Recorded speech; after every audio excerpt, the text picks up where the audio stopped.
2 days before my wedding, I caught my fiancé cheating with my best friend. In a bold move, I married a stranger, only to find the love I never expected. 2 days before my wedding, my life unraveled in the most unimaginable way. Betrayal, heartbreak, and an unexpected twist led me down a path I never saw coming. But sometimes, fate has a way of leading us exactly where we need to be. My name is Olivia, a 29-year-old pastry chef living in Chicago. I had spent years building my dream career, opening a small but successful bakery that brought people joy with every bite. Love had always taken a back seat to my ambitions until I met Ethan. He was charming, ambitious, and everything I thought I wanted. Our relationship moved quickly, and within a year, we were engaged. I believed our love was unbreakable, that we were meant to be. But I was wrong.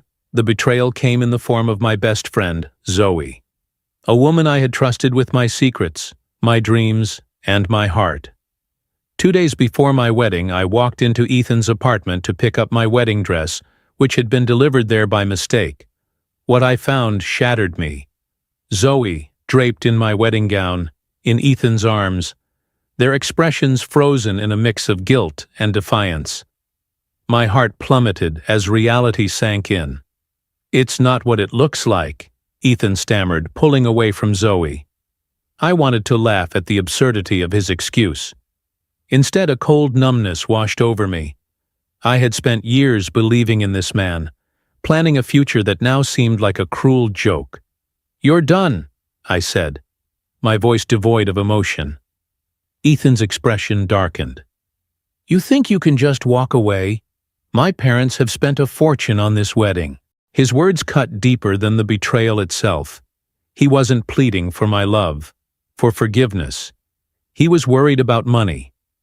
My parents had passed years ago, leaving me to navigate life on my own.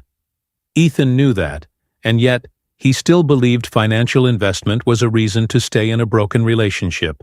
"I don't care," I whispered before walking away. For the first time in years, I felt truly alone.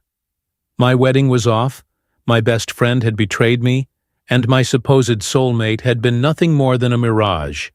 But I wasn't going to let them break me. I made a decision then and there. I would marry someone else. Not out of spite, but out of defiance. I refused to be the woman who let heartbreak consume her. If Ethan thought I was weak, I would prove him wrong. That's when I met Noah. He was a stranger, a man I had only seen in passing at the coffee shop near my bakery.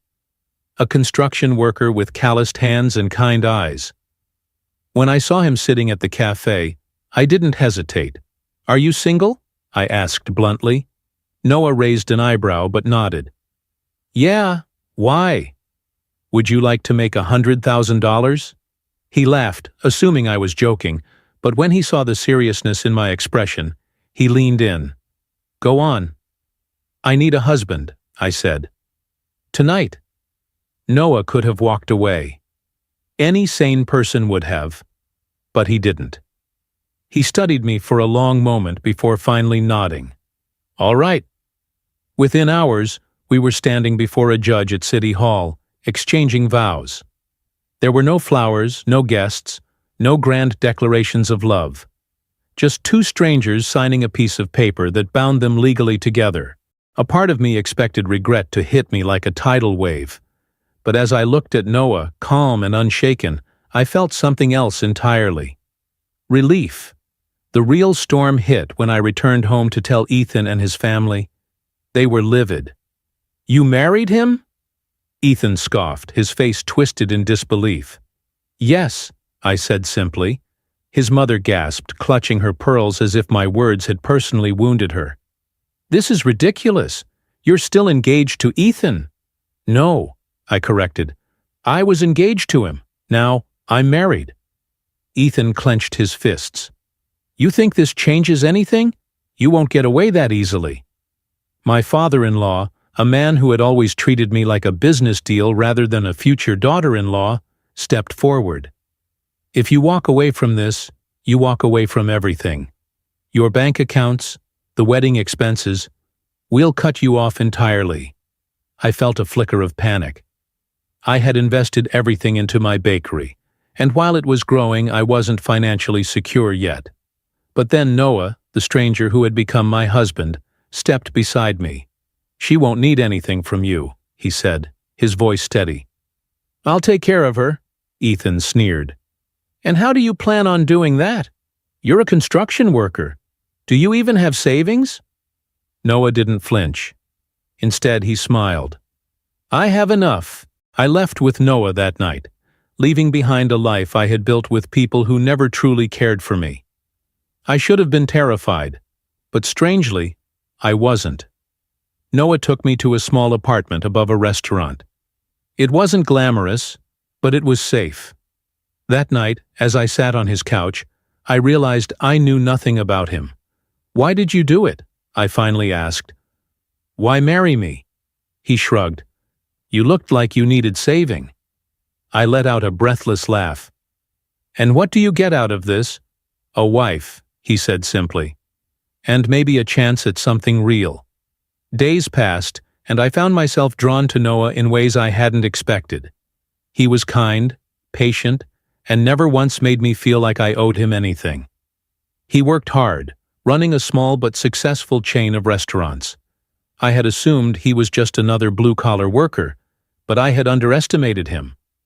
He wasn't just carrying crates of produce. He owned the restaurant, built from the ground up with his own hands. One evening, he handed me a small box.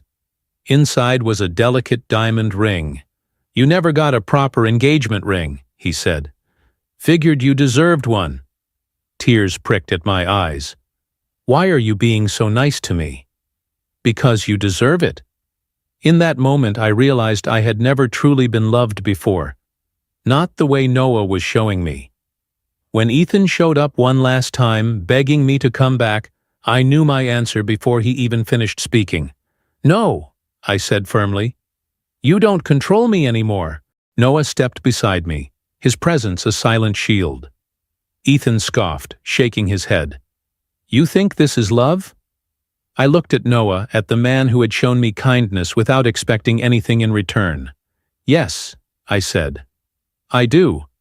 Ethan left, and with him, the last remnants of the life I had thought I wanted. But I didn't mourn it. Instead, I stepped forward into a future I never could have imagined, one where love wasn't about control or convenience, but about choice. And if you've made it this far, maybe you believe in second chances too. Or maybe, like me, you're just looking for a new story. Either way, stick around. You never know what life has in store next.